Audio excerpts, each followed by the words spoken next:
A young woman rubbed her half-open eyes, the bags under them seemingly heavy enough to pull down her mood. Her waist-length raven hair frizzed out due to the relative humidity, all thanks to the nearby marshes, which irritated her nose enough to elicit a less than delicate sneeze. Groggily shaking away the irritation, she rubbed her bright violet eyes thoroughly and straightened her hair the best she could without a brush, her thin, pale frame shrouded by her lengthy nightgown. Her pointed ears twitched slightly at the creaking floorboards beneath her, betraying her heritage as a Drocht, one of a handful of races living alongside mankind. With a hefty yawn, she stretched her limbs, hobbling to the kitchen counter. After coughing lightly and flicking her fingers, a small burst of violet flames ignited atop Olga's index, illuminating her surroundings in a purple haze. She guided her finger next to a small gas burner, built for cooking while camping, and gently turned the dial with her free hand. The violet flames jumped to the gas nearly instantaneously and brought the makeshift stovetop to life, the plum-colored wisps shifting to the typical red-orange of a normal fire, as the chroma within the original spark was gradually distributed into the surrounding area. Olga adjusted her gown and picked up a nearby coffee pot, shuffling over to the water pump nestled just outside the mobile home she resided in. The sun's rays were dappling the yard in a light golden glow through the dozen or so trees lining the site. As she filled up at the pump outside, eyes still adjusting to the bright daylight, the woman lazily rang the bell in the middle of the campsite. The daily signal to rise and shine shattered the crew's pleasant sleep, urging them to their feet. After returning to the confines of her tidy lodging and grabbing a large canister of instant coffee, she dumped a hefty portion of the grounds into the pot and put it onto the heat, ensuring to stir it well as the burner brought the beverage up to the perfect temperature. During this interval, Olga could hear lots of shuffling and commotion outside, telling her that everyone had heard the bell. At least she could sit for a while this morning before adding to the daily preparations, having purposely gotten up half an hour early for extra time to fully awaken. She was not, by any account, a morning person. Looking at the pot she set down in front of her and wishing she had some milk or sugar, anything to cut the bitterness, Olga scratched the back of her neck before pouring herself a generous cup. It may not have tasted very good, but at least it sped the process of waking up along. Deciding it would be best to relax in her shop to be, she shuffled over to a building in the far distance with a two-faced sign sporting the title of Evangelion Bookstores, your one-stop shop for all things literary. She sipped on the coffee while she trudged along, every drink causing her face to mildly contort from the strong taste, before gently resting into a tired haze yet again. Once she finally arrived at the door, Olga reached lazily for the doorknob. However, all she felt was air. Mildly perturbed, she swiped nonchalantly at the open space, leaning further and further forward until she realized that the door was already open. A sudden and severe clench overtook her gut, muscles constricting tightly. The doorknob was half ripped out and the hinges appeared rickety and bent. Olga set her coffee down on top of the front desk, slowly stepping inside and triggering the silent alarm underneath her main seat, her mind racing her heart in a competition of panic. Knowing it would be a matter of minutes before one of the guards showed up, she felt far safer exploring the building to find the culprit behind all of the misdeeds, considering someone far better with damage control than her would be arriving soon. The air around her hung thick with chroma, almost as though it were meeting her beck and call, which brought mild comfort to her. Glancing behind her, she noticed a couple of fellow clerks jog into her establishment before any guard could get there. A stout human named Orville stopped dead in his tracks and cursed under his breath. His rotund fingers traced the woodworking, following the warped and splintered wood along the door frame, eyes darting wildly across the scene. "What in all that's holy happened here?" he muttered. He looked up to the taller human, who accompanied him, gesturing him inside. "Make sure Olga is all right. Will you, Grimm?" With a silent nod, Grimm shuffled into the building, glancing back at the door before inspecting Olga thoroughly. "You're all right, are you not?" he murmured. His dull Caucasian skin contrasted greatly with his raven black hair, his eyes sunken in far more than any other Olga had seen. His posture was horrid, but he kept himself quite tidy, shown by the black and white suit he had adorned himself with. Even in an emergency, it seemed that Grimm was organized. Yes, I'm fine, muttered Olga, more concerned with the door than herself.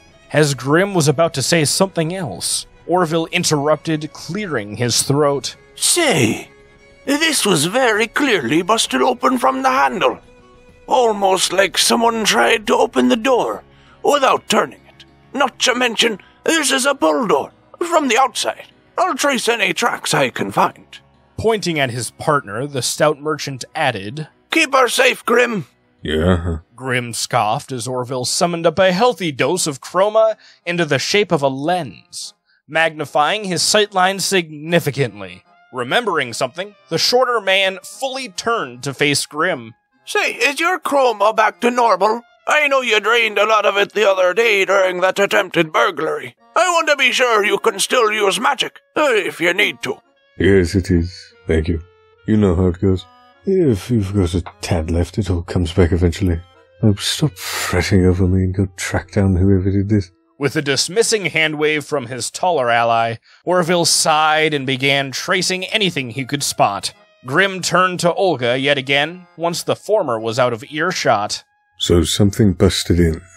Don't suppose you saw it, did you? No, I really didn't, replied Olga with mild frustration. I came over here and the door was just bent inwards, busted right open. I'd rather not dive into this head first, especially if whoever did it is still here. Well, guess we gotta start out with taking inventory. We should go from top to... All of a sudden, the duo's attention snapped towards a distant bookshelf, where a relatively large book was visibly grabbed away, and a similarly thick book claimed the first one's spot. The shopkeepers looked at each other before Olga's hands ignited in small violet flames. Grimm's hands grew long, spindly fingers with dangerously sharp talons at the ends. Pitch black smoke soon began hissing off of them, the darkness making up the hands crawling up beneath his sleeves. As soon as their magics were triggered, a yelp could be heard from behind the bookshelf, whoever was there still being hidden from view. This made Grimm step back, but Olga kept creeping forward. At this point, the tightness grasping her gut had let up, replaced with a flaming wave. Jaw clenched, arms outstretched, and eyes blazing, she strutted forward, glaring down the area she'd heard the sound escape from. Then, the bookshelf before Olga began to ever so slightly tilt towards her. The creaking of wood struggling under its own weight resounded through the room, its movement causing the air around it to shift violently. Olga knelt down, rapidly analyzing her surroundings, before clenching her hands to her chest and tumbling towards the walkway. She felt a sharp pain in her left arm as wood barely scraped along flesh, the deafening crack making her flinch. Grimm immediately rushed over to help her up, but he was promptly waved away. Olga, exasperated, scanned the room cautiously. There were a handful of books strewn upon the ground, but otherwise the only mess was the bookshelf, though there wasn't any sign of anybody here who could have pushed it down. Tilting her head, Olga snuck ever closer to the spot, reading the spines of the books sprawled before her. Family bonds and how to form them. Chroma and you, an in-depth guide. Cassie, the small blue cat. An analysis of the respiratory system. What in the... All too suddenly, she saw a flash of movement out of the corner of her eye. Whipping around to face the source, she spotted a brief blur of something bolting behind another bookshelf.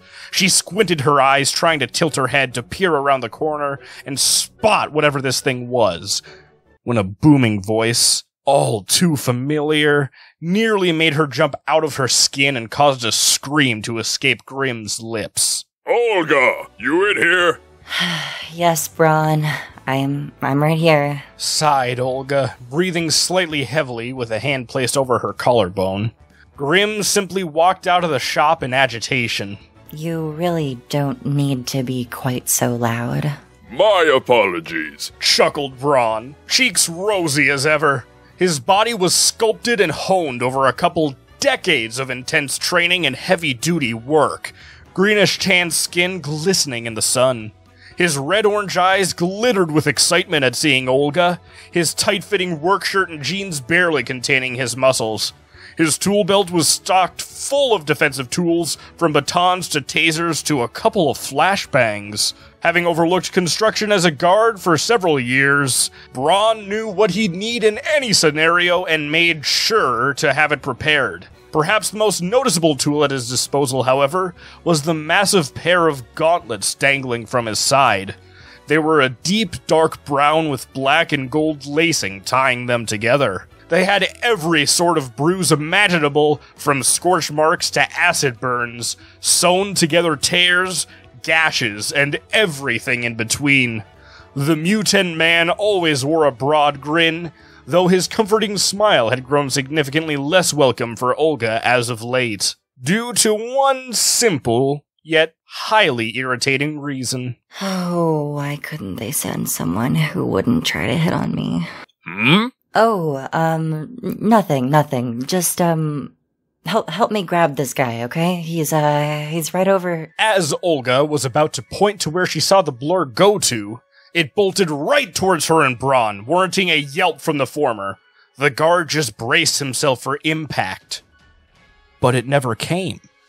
The two looked at each other before hearing a shattering sound and whipping around to see a window busted wide open, a thin trail of blood spatters detailing the direction the intruder went. Olga stiffened her resolve, gracefully leaping out the window after it, while Braun took the door and followed close behind. This individual was damn fast, but the pair behind it were able to keep up, more or less. After a decent distance, Olga decided she'd had enough. She focused on her breathing while she ran, pushing and willing the energy lingering within her into the palm of her hand. Suddenly, Braun's head whipped around to face her, eyes wide and face illuminated with a violet glow. A fireball resided in her hand, the size of his head, and she let out a hefty scream as she hurled the projectile in a beautiful arc, trailing wisps of purple flame behind it, which erupted into an explosion directly in front of the person they were chasing. It was only then that she realized what exactly it was. The short, slightly pudgy being was treated like a rag doll by the force of the impact, tumbling back into its pursuers. It sported a pair of underbitten incisors, eyes solid and gleaming navy blue, no irises or whites to be seen in them. It wore simple rags, which were now relatively more ragged thanks to Olga's intervention, and it scrambled to find its footing. A sudden and immense gut-twisting caused Olga to freeze, her senses feeling heightened. This wasn't a person. This was a magical entity, a monster. This was a peck! But something was wrong. Just as soon as the clenching had incapacitated her, it let her go with her mind carefully analyzing the entity before her. Its limbs were longer than they should have been. A deformity would be a good explanation, but deformities couldn't make them just as functional as they were normally. Her confusion grew as the beast before them looked up at her, directly in the eyes. In them, Olga saw something she could not explain. Where primal emotions and animalistic intent should reside, she saw something more. A spark, a light she'd never considered could exist in an animal. It seemed like she was looking into the eyes of another person, and for just a moment, she felt her throat clench as her eyes got hot. She saw, for a brief instant, something in those eyes she could connect with, which shook her to her core. This thing was trembling and whimpering, clenching its teeth in vain as they clattered together. Perhaps the most jarring portion for her, though, was something she'd never in her life seen an animal do before. The thing wasn't growling or biting, it wasn't trying to attack her or even run away. The peck was simply sitting down, crying.